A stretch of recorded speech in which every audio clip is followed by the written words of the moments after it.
गिरिराज जी की परिक्रमा लगाते हुए मानसी गंगा पर जब पहुँचोगे तो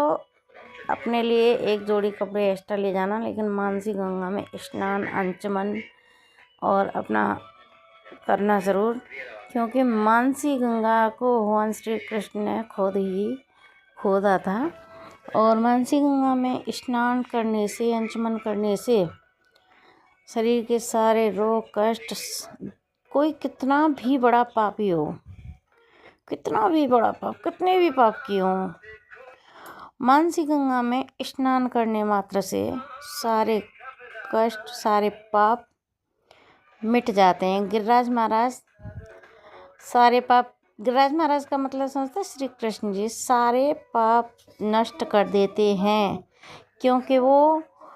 मानसी गंगा भगवान श्री कृष्ण ने मन से प्रसन्न होकर बनाई थी।